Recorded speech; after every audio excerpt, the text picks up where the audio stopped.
Welcome back to Bum with the Wrench. I'm your host Daniel as always, and on this episode of Bum with the Wrench, what we're going to be doing is doing some finishing work underneath the hood of this car, trying to get some of these circuits and stuff buttoned up, getting underneath the hood, all the harnesses closer to their entry point there on the firewall. On that last episode, we were in the inside of the car, removed all the wiring harness in there, started to set stuff up and figure stuff out for all the new harness going into the car. One of the things we talked about was the coil packs, how I'm going to mount the coil packs. Well, it's a lot harder engineering, designing that piece. It takes quite a bit of looking at it, trial and error, you know, that kind of stuff. I got to measure the cavity and stuff in there.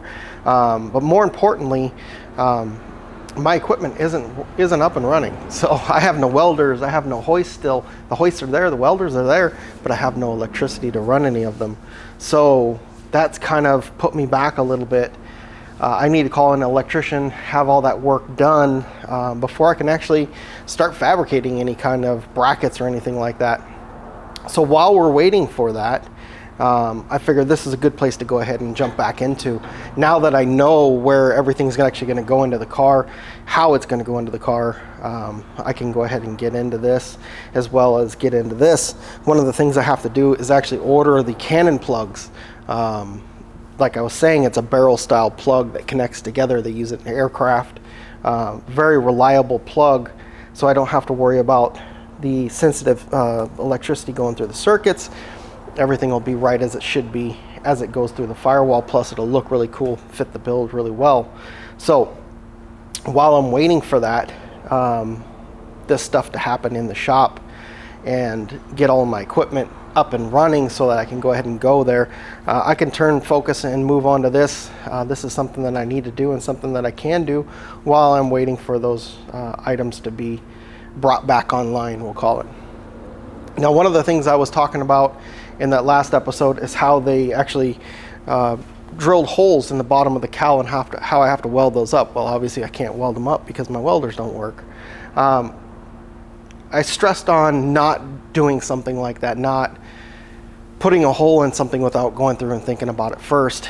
And you might be thinking to yourself, well, you know, you're going to take all that time to weld the holes in the bottom of the cowl, but we just, a few episodes back, saw you put holes in the trunk to mount the battery. And then, of course, I messed up one of those holes due to the frame position.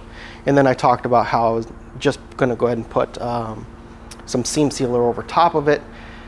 And then I talked, when we were in the cowl right here, it's talking about how seam sealer is only like a 10-year fix, roughly. You know, it's not a permanent fix is basically what I was getting at.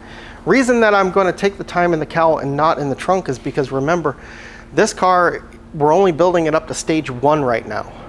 Stage 2 is actually going to be the independent rear suspension. So I'm not sure what I'm going to actually cut out of the back of the car in order to get that suspension in. So doing any kind of permanent repairs back there right now would just not make any kind of sense because, again, don't know what I need to cut out. When I get back there and we do the rear end, then I'm going to go ahead and finalize all of those things and actually button up the back of the car in the correct manner. So I just kind of wanted to touch on that real quick, just in case you were like, hey, well, hey, you know, you were, you know, poo-pooing on the guy that drilled the holes, but then you went ahead and did it too. Well, you know, again, thinking about what you're doing and what the outcome is going to be, especially when it comes to repairs. If I were to just jump in and do the repairs in the trunk of that car, of this car, it would be a complete waste of time. Maybe not, I don't know, because of what I have planned in the future. So really thinking it through and thinking about what you're doing and how you're doing it and how it's going to affect the overall build, as well as things that you need to do in the future. So on this car, I'm just going to go ahead and put some seam seal over top of it to protect it for now, so that I can get through stage 1 build of this car, which is basically get it running and driving again in a somewhat finished looking configuration without the rear end, of course, and then shake the car down, make sure the motor runs good, the transmission shifts nice, the car drives well, everything, there's no problems with anything. That way I can kind of iron out all of the things that are done, because this is a lot of work being done to this car all at once, which I don't really like doing. I like if you're going to build a car of this level, do one thing, do one thing, do one thing, shake it down every in between. It helps you to focus on problems. So if you do one thing and then you've got a problem, well, you know, in that one thing that you did, it, you know, is the problem. So when you do so many things like this, it opens up a big can of worms, where exactly is the problem. So, but anyways, getting a little off topic. I'm gonna go ahead and start this today. So let me blow through some of this, get some of these connected, and then we'll come back in. I'll show you what it looks like, and we'll get closer to getting all of these circuits into the car. All right, guys. As you can see, I've already got the relay box back out of the car. You're going to find when you're doing a project like this that there's a lot of in and out and in and out and in and out of the vehicle when you're really trying to build something nice. The reason for this is basically now I'm going ahead and putting the covering on the wires. So I just want to stop and take a second and kind of give you guys a couple suggestions for if you're going to try and do this yourself. Things that'll help you out. You'll notice that, you know, throughout the harness I've put the little soft tape bands on here. That's to hold the circuits together on circuits that I know are going to this side of the car, that side of the car. That way keep everything organized.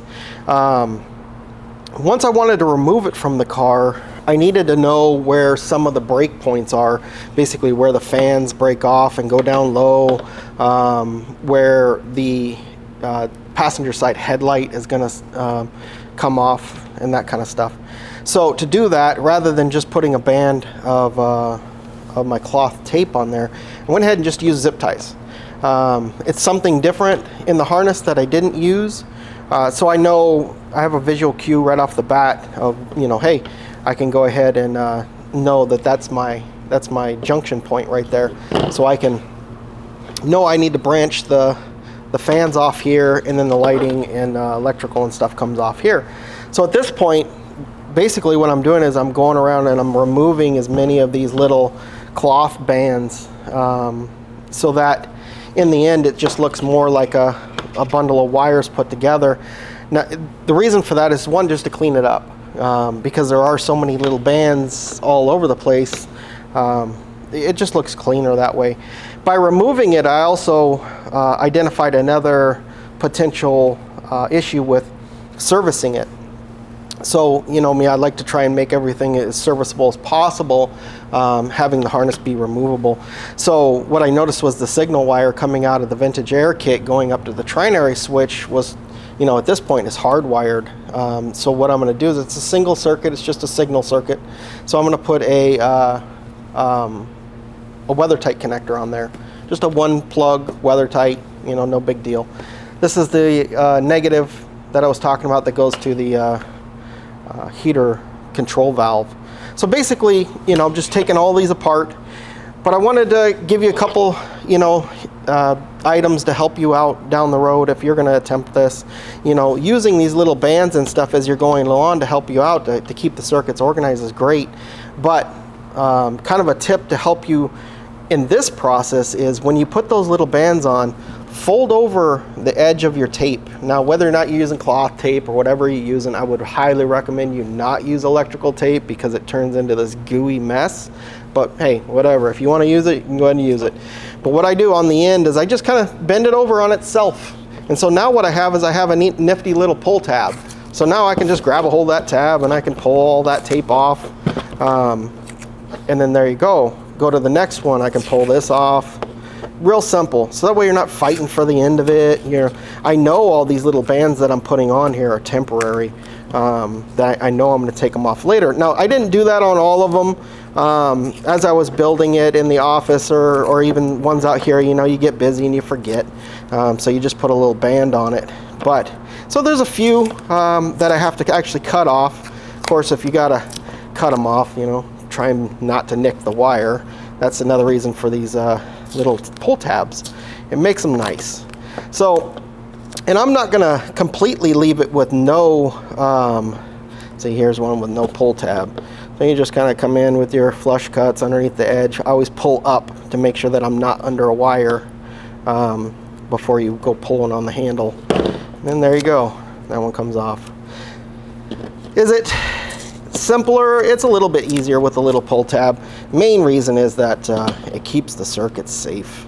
So there's a couple bands in here I'm not going to worry about. You know, you can kind of go through. Basically the point in this is just to kind of clean it up, you know, for yourself and for the next guy that comes along. I love making stuff look real professional. As you can see, I put the cover on there and then a little bit of shrink tube on the end of it that holds the end real nice. It also holds the covering together because this is a split cover. I'm using that on this part of the car again for serviceability. That way, in case I need to come back and pin out a wire or figure out what's going on, I can do so in that. So another tip here on the end, when you come into like this T-junction, I could put a piece of shrink tube here, but what I've found is that it's better to just kind of make a T-junction by wrapping it with my cloth tape. And then that way when I go ahead and wrap this one coming over, you know, there's no wires exposed. It looks nice and clean. If I put the shrink tube there sticking out of the covering, then I have to put some tape on it anyways. And again, I'm going to use the cloth tape. So if I figure if I'm going to use the cloth tape, why not keep all of it the same texture? I don't know. To me, it seems like it's you know, it looks better that way. I don't know. It's up to you to decide how you want to do your car. But those are the ideas. Those are the things that I do for mine. Basically, what I'm going to do is I'm going to finish wrap this harness because now I'm completely done with it. I know this is the end product as far as this goes. So in the end, I can final mount this piece without any worries. Now I do have this negative that goes over to the grounding on the frame. I'll just stuff that through the fender, and this doesn't need a cover on it or anything. It's already got a nice you know, piece on it. I am going to come back and I'm going to put these it's like a little zip tie piece, and then it's got a magnet on it where you can magnetize it to underneath the fender. That'll keep the wire from actually vibrating or causing any kind of noise in the fender that might lead you to believe that there's something wrong with the car down the road. I'll go ahead and do that. You could really do that at any time. I need to order some more of those. But so basically what I'm going to do is I'm going to cover the harness here all the way up to the driver's side headlight. And then I'm going to stop it there, because what I'm going to do is I'm going to use that driver's side headlight as a connection junction. So I'll have a T coming out of that as well, because it's the circuits continue to go back up through the car. But because they are behind the headlight bucket, sorry, that's a tongue twister. Because they're behind the headlight bucket, I can just simply, you know, put little splices in there. You won't really see it, and it'll still look all nice and professional. Plus the fact they're really not going to see any of this wiring, because in the end I'll show you it's tucked up underneath of the core support. But anyways, I just want to take a second, show you guys that, and those are some of the kind of tricks and stuff that I have for doing this. If you've got something that you like doing, you know, throw it in the comments. I'm always open to new ideas. So anyways, guys, let's see what this looks like when it's all put back in.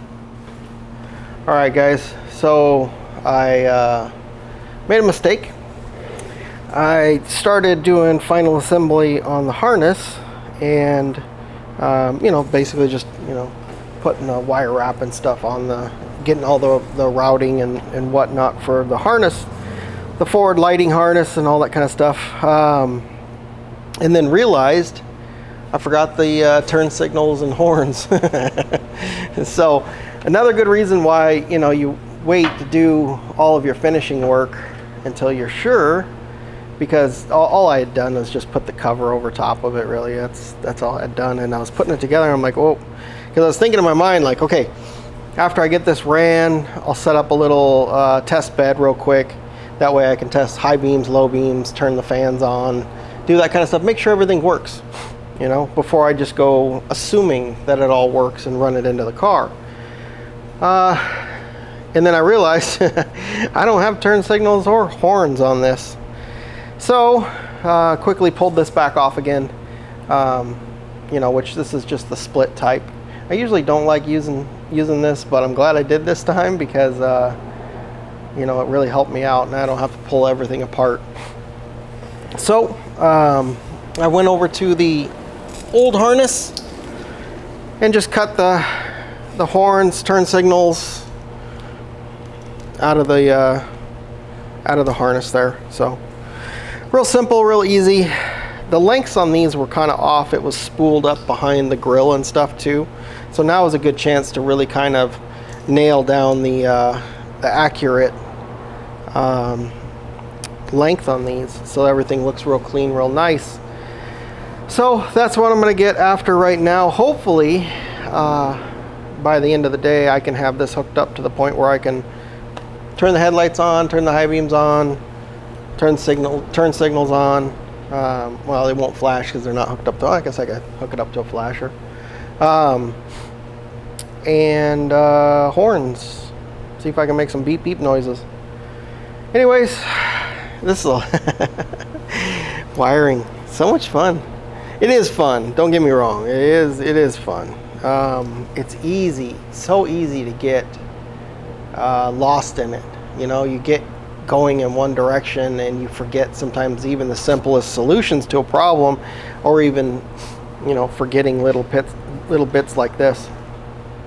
No big deal. You just go back in and fix it. It's kind of like what I was saying, doing a little sweeping up in the front, a little sweeping up in the back. As you do the sweeping, set yourself up a little test bed, and which is basically a battery. You know, plug the wires on the battery, see what happens.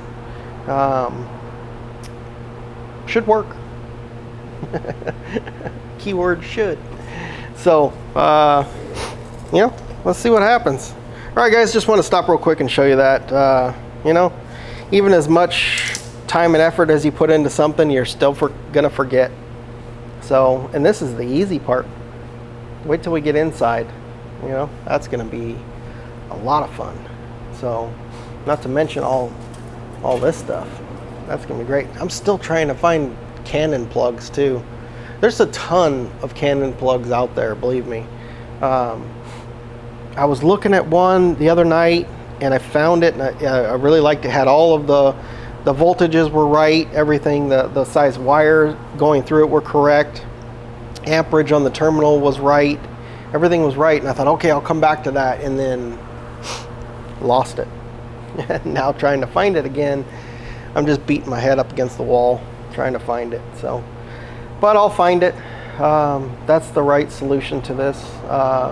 Canon plug, flange mount, female to a lock ring male is what I'm looking for. Some kind of hybrid plug, one that'll accept 20 to 24 gauge wire, and then I think it's 14 or 16 to 18. I think was the hybrid. So you had so many of the small circuit, so many of the large circuit in the same little doohickey connector. So, anyways, you know, I'll eventually find it, but I'm still a ways off from that anyways. But anyways, let me get back to this. We'll see if maybe we can get this thing to flash the headlights today and turn the fans on. That'd be nice. All right, guys, give me a little bit. All right, there you have it. Front lighting harness is 95% complete. I do have the fan circuits down here at the bottom still to hook up. Whole reason I haven't done that yet is because I don't want to lay on the ground. You know, I got to call an electrician and get my hoist wired up. I was talking to the owner yesterday, and I bought a little Vevor MIG TIG little 110 welder, you know, because I need to do some welding. And remember I told you guys I was gonna be working on the coil packs, but those brackets that I need to fab up, I need a welder. So I was like, man, I gotta call an electrician out. I don't want to spend the money on this building, blah, blah, blah. So, let me buy this little, it was like 250 bucks. Thing looks really cool. Haven't used it yet. I'll let you know how it works. But, and then I was talking to the owner and he's like, well, you need the hoist anyways. He's like, the hoist is 220, your welders are 220. He's like, why don't you just have them drop a line on the hoist that's 220 to wire in the the hoist itself, and then drop a little receptacle down, and then you can plug your welder right there on the side of the hoist. I'm like, man, you know, you can't think of everything. So, but so I'm like, yeah, no, you're right. I need that hoist. I do. Now, could I lay on the ground? Yeah. Am I fat and lazy? Yeah. Yeah. It's the way it goes. I'm not worried about it anyways. I still got to order that one fan there. There's parts that I still need to order for this car. I'm just trying to work through all of the different problems. Remember I was telling you guys about the Canon plug for the firewall? Still have not found that same one that I sourced it one night. It was so easy to find. Now I can't find it to save my life. Oh well. So I think for now, what I'm going to do, rather than going through this crazy process, because remember, this car is being done in 2 stages. I think what I'm going to do is where I took the bulkhead fitting out, I'm going to just make a plate that goes right there that'll bolt in, and then I'm just going to put 2 grommets in it and run the wires through the grommets. Not the way I want it to be, because that's not the level that I'm trying to build this car to. But remember, this car's being done in 2 stages. I can always come back. It's really not in a spot that's going to hinder, like I'm not going to have to disassemble the whole car to go ahead and put a Canon plug in those 2 spots. It'll allow me to keep pushing forward on this car. It'll allow me to now get the engine harness inside of the car. Huge step. Once I can get that engine harness inside of the car, get it mounted up to the computer, gigantic step forward that is. I need to get that done. So I'm going to work toward that. I think I made that decision last night that I'm just going to make a block off plate and then put 2 holes in it and then run grommets through it. That'll be good enough for now. At least it'll get me, you won't be able to see it, honestly. No one will ever see it. But if someone ever does look down there, or, you know, it'll just look so cool to have a really nice Canon plug connecting the engine harness and the front lighting harness to the car, rather than just a grommet that goes through the firewall. I'll take care of it later. Got a lot of other things to do. I'm trying not to get in the habit of skipping things that I want to do just to get the car done, but at the same time, this is 3 years in the making. I know the owner, when I was talking to him, I think it was yesterday, he was in here and we were just kind of talking and looking over some stuff. He is a little discouraged because of how long it is taking to build the car, but you can see, I mean, this is not a, you know, let me throw some Flowmaster mufflers on in the driveway on a Saturday. Yeah, 3 years is a long time, but every single part has to be messed with. In fact, the headlights that I bought for the car don't work. They're the right size, they will work, but in order to make them work, I have to cut and hack up the headlight buckets. Not going to do that. I'll save them. They'll probably work on another car that doesn't require, you know, that doesn't have these headlight buckets like this. I'll save them. They'll work on something else. But so went the Holley Retro Bright, which is, it'll look cooler anyways. Honestly, we were trying to get some bright lights out of it. I thought having a little bit of a halo would kind of give it a, I don't know. Honestly, I wasn't sure how it was going to look. Some people call it dorky. Some people hate it. Some people love it. I don't know. I was going to try it out. I liked the fact that the lenses were clear instead of the, you know, the not clear. They were glass, which I really liked, not plastic. But the Holley Retro Brights are glass. They're made to fit this car. You don't have to modify anything. You just plug them in. They don't have the halo like I wanted, but whatever. Doesn't matter. You still get the 5700, you know, 5700K or whatever it is. So you get the bright white LED light out of it, which ultimately that's what we wanted. But that's what I'm saying. I took an hour and a half today, because you can't just put something together. You got to go through and tweak and fix it and make everything work right. Hour and a half to get those 2 headlights, to get the bulbs in them. I could go on and on about why it took an hour and a half, but it did. And then go to put it in the car. Of course, they don't fit. So that's what it takes doing a car like this. Any car, honestly, you're going to modify something. It's not a stock replacement. You're playing with it for hours trying to get it to fit just right. And if you don't, then it doesn't fit right, just right, and it looks like garbage. So That's what it is. But anyways, this is what the harness, that's it. So this will actually go inside of the fender right here, and then right down through the hole there where the bulkhead was. It'll go right through that bulkhead through a grommet, and then I'll attach everything to the inside of the car. Let me get you off the stand here. I'll just give you a quick walk around so you can kind of see what I'm talking about, see what this looks like. So yeah, see, you can't see anything because I hit it all. So if you look up, you can see it right there, going right up underneath of the core support, all the way across. And that's basically it. I mean, honestly, it mirrors where the factory harness was. You can kind of see up in there. I don't know, let me try and, no, you can't really see up in there. But, you know, and then the fan harness is just gonna follow that cross member down and across. You'll have the one fan here in the front, got the two fans there in the back. Connectors will be on the bottom. But from up top, you don't see any bit of that harness. And the reason being is because of these clips right here.